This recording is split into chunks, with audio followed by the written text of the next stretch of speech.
Foi ele que falou que era descompromissado. E todo mundo sabe que eu gosto de dotado. Hey guys, good morning all. વીડી મજદૂરી બ્લોગમાં હું તમારું સ્વાગત કરું છું.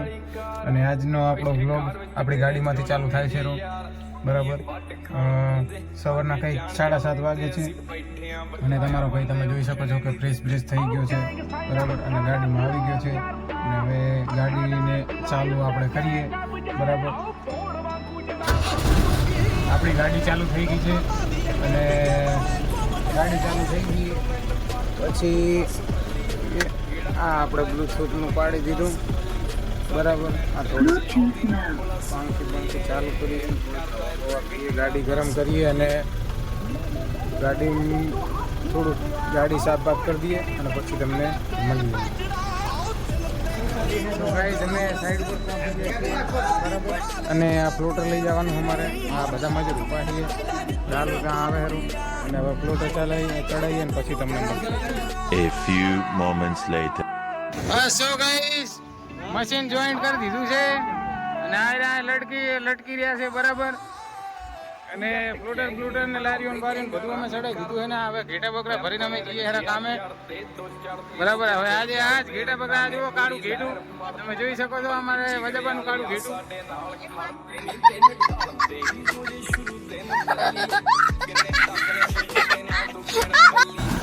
સો ગાઈસ, તો આજે તમારો ભાઈ કામ નહીં કરવાનો બરાબર. આજે આપણે એક જગ્યાએ જવાનું છે, ગાડીની ભરતી આવી છે બરાબર.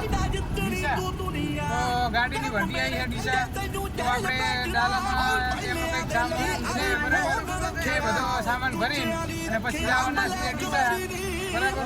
હવે તમને બતાવીએ આગળ વચમાં જે સીન થાય એ હું તમને બતાવતો રહીશ. તો પછી આપણે મળીએ થોડીક વારમાં તમને. 1 hour later. સો ગાઈસ, તો આપણે નાયકા પહોંચી ગયા છીએ બરાબર. અને હવે મજૂરો બીજા છે, મજૂરો આપણે નથી બરાબર. એ મજૂરો હવે તમે જોઈ શકો છો કે અમને આ સામે પડ્યું બરાબર. શું કહેવાય આને યાર, મને સારું ભૂલી ગયો. ટોલું, આ ટોલું પડ્યું બરાબર. એ ટોલામાંથી હવે એ સામાન ઉતારે હેરા, તમે જોઈ શકો છો બરાબર. અને એ સામાન હવે ડાલામાં ભરે હેરા. એ સામાન ડાલામાં ભરે અને પછી આપણે નીકળશું ડીસા માટે. અને પછી તમને મળીએ થોડીક જ વારમાં. તમે વિડીયોમાં બની રહો. અચ્છા, ઠીક હે. સો ગાઈસ, તો ડાલું ભરી ગયું બરાબર, સામાન બધો ભરી નાખ્યો હોય. અને હવે ડીસા જવા માટે અમે નીકળ્યા છીએ બરાબર. અને હવે સામાન ગાડી એકદમ ફૂલ થઈ ગઈ છે હક્કાની. તો હવે આરામથી જઈશું, ભલે થોડુંક મોડું થાય ઘરે આવવામાં એ પોહાય, પણ ઘરે આવવાનું છે આપણે, એટલે શાંતિથી જઈશું. મને એમ તો ભીખાભાઈ ડ્રાઈવર કમ્પ્લીટ જ ચલાવે શાંતિથી, એમને કોઈ ઉતાવળ હોતી નથી બરાબર. એ જો અત્યારે તો ભલે કે ઘા પાડતા હોય, પણ બાકી આમ તો એને શાંતિથી જ ચલાવશે. અને હવે તમે જોઈ શકો છો કે અમે આ જવા માટે નીકળીએ જ છીએ બરાબર. આ નાયકાનો રસ્તો છે. જે નાયકાવાળા કદાચ કોઈ અંદર જોતા હોય તો એમને ખબર પડી જાય બરાબર. આ નાયકા જવા માટે. અને હવે અમે રાધનપુરની સાઈડથી નીકળીશું. શું ગાઈસ, તો 2 વાગ્યા હતા અને હારીજની હોટલ છે બરાબર.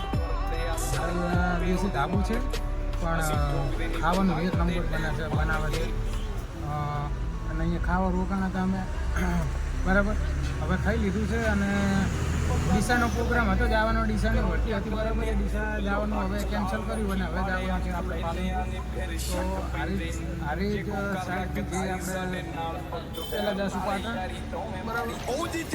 પછી પાટણ જઈને પછી ત્યાંથી સિદ્ધપુરનો રસ્તો પકડશું. સિદ્ધપુરથી ત્યાં પાલનપુર. ચેક કરો તમે, આ દેશી ઢાબુ છે બરાબર.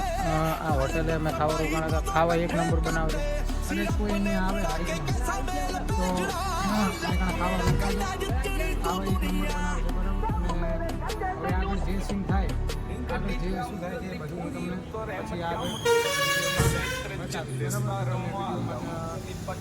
જોતા રહેજો, પછી આપણે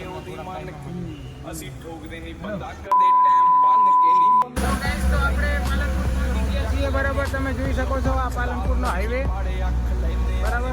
આવે. અને પાલનપુર હવે પહોંચી ગયા છીએ, પણ આમની જે મેન જગ્યા છે પાલનપુરમાં ત્યાં આપણે ગાડી ઊભી રાખી અને પછી તે બીજી ગાડી કરે તેમાં જે પાછળ લોડ ભરેલો છે, જે સામાન ભરેલો છે બરાબર, તે સામાન એરિયા ઉતારે. અહીંયા ગાડી સાઈડમાં દબાઈ છે અત્યારે. હવે એરિયા સામાન ઉતારે પછી ગાડી ખાલી થાય અને પછી આપણે રિટર્ન બાસ્પા માટે નીકળશું. અને પછી જે સીન થાય હું તમને વિડીયોમાં તમે બને રહેજો, હું તમને બતાવું. સો ગાઈસ આપણે અહીંયા ઉભા રહ્યા અને આપણું ડાલું તમે જોઈ શકો છો કે ડાલામાં કેટલો સામાન ભરેલો છે બરાબર. 200 ફરમાં છે અને આ ઉપર ઇંગેલો કંઈક આટલી મૂકેલી છે. લોડ ફૂલ જ છે, અતિશય લોડ બરાબર ગાડીમાં. અને અહીંયા આવતા આવતા પોલીસવાળાએ રોક્યા હતા. મારા 9,000ની પાવતી ફાળવાનું કહેતા હતા, પણ તમારા ભાઈ 500 રૂપિયામાં ભાઈ મેળ લાવી દીધો બરાબર. જો કે 500 રૂપિયામાં તૈયાર નહોતા થતા, પણ પોલીસો માની જાય એવું કંઈ નહીં. અમુક પોલીસ ના માને બરાબર. અને લોડ આપણે આટલો ભરેલો છે. રિટર્ન જતી વખતે તો ગાડી ખાલી ને ખાલી જ જવાની, એટલે કંઈ વાંધો નહીં આવે. અત્યારે એકવારનું આ વજાર બધો સામાન ઉતરી જાય ને પછી રિટર્ન થઈ ગયા પછી શાંતિ થઈ જાય. કારણ કે યાર આટલો બધો સફર કરવામાં આમ કંટાળો આવી ગયો. આમ બીજું કાંઈ નહીં, પણ હા ગરમી બહુ લાગે છે, તડકો બહુ પડે છે, તમે જોઈ શકો છો બરાબર. આપણે પાલનપુર ઉભા છીએ નેશનલ હાઈવે ઉપર બરાબર. હવે આમનું ડાલવું આવે, બીજું એમને ગાડી કરી છે કંઈક બીજી એમની ગાડી આવે પછી એરિયા ભરે, પછી ત્યારે આપણે છૂટા થઈને ભાઈ એ છૂટા થાય બરાબર. તો આગળ જે સીન થાય એ હું તમને બતાવું. અત્યારે આ ગાડી ઊભી રાખી અહીંયા ઊભા રહીએ છીએ અને એમને ચા પાણી નાસ્તો જે કરવો એ કરી લે બરાબર. ને પછી આપણે તમને મળીએ થોડીક ટાઈમમાં. 1 hour later. સો ગાઈસ તો તમે જોઈ શકો છો બરાબર. અમે આ રસ્તે જઈએ હેરા ચિત્રાસણ વાળો રસ્તો છે, વિરમપુર વાળો, અંબાજી સાઈડ જે આવ્યું વિરમપુર એ બરાબર. એ વિરમપુર વાળા આ રસ્તે સાઈડ જઈએ. તમે જોઈ શકો છો કે રસ્તો કેવો છે બરાબર. અને સમાચાર એવો મળે છે કે આ રસ્તે રાતના લૂંટફાટ બહુ થાય છે બરાબર. પણ તોય અમે અત્યારે જઈએ છીએ રિસ્ક ઉપર. હવે પાલનપુર સુધી થોડોક રિસ્ક રહેશે, પછી પાલનપુર પછી કંઈ વાંધો આવે એમ નથી. પણ હવે અહીંયાથી સહી સલામત પહોંચીએ તો કાલનો વ્લોગ આવશે બરાબર. અને કાલનો વ્લોગ ના આવે તો એવું ના સમજતા કે મને કાંઈ થઈ ગયું, એવું કંઈ નહીં. પરમ દિવસે વ્લોગ બનાવીને હું મૂકીશ.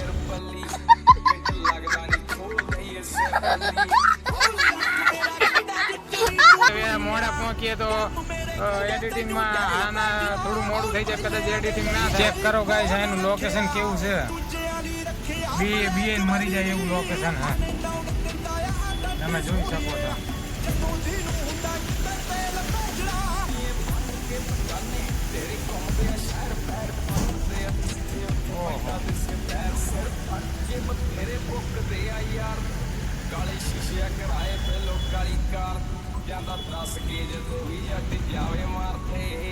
ગયા બાર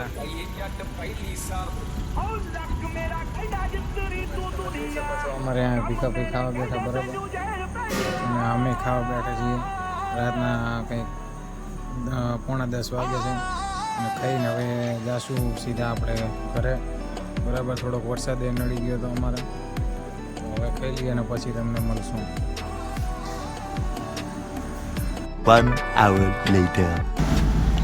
સો ગાઈઝ રાતના 12:30 વાગ્યા છે બરાબર. ને હવે સમીથી નીકળી ગયા છીએ અમે, તમે જોઈ શકો છો બરાબર. તો હવે ઘરે જઈએ છીએ બાસ્પા અને રાતના 12:30 વાગે છે. તો આજનો આપણો બ્લોગ અહીંયા પૂરો કરશું આપણે. અને તમે બ્લોગ કન્ટિન્યુ જોઈ રાખજો. આપણે તમને નવા બ્લોગો તમારા માટે બનાવતા જ રહેશું. અને બ્લોગ તમને કેવા લાગે છે એ તમે અંદર કોમેન્ટ કરો અને શેર કરો અને સબસ્ક્રાઈબ કરો. તમારા ભાઈને ફૂલ સપોર્ટ કરો બરાબર. હવે 12:30 વાગ્યા રાતે તમારો ભાઈ ઘરે જઈ અને હવે વિડીયો એડિટ કરશે. એટલે વિડીયો એડિટ કરવામાં 2 વાગી જવાના બરાબર. આના કરતાં 2 વાગી જશે રાતના. વિડીયો એડિટ કરીને ભાઈ તમારો ભાઈ સુઈ જશે. સવારે ઉઠીને પછી પાછો તમારા માટે વ્લોગ બનાવશે. તો બને રહેજો તમે વ્લોગમાં. મળીએ છીએ આપણે કાલે નવા વ્લોગ સાથે. ત્યાં સુધી તમને બાય બાય, ટેક કેર બધાને.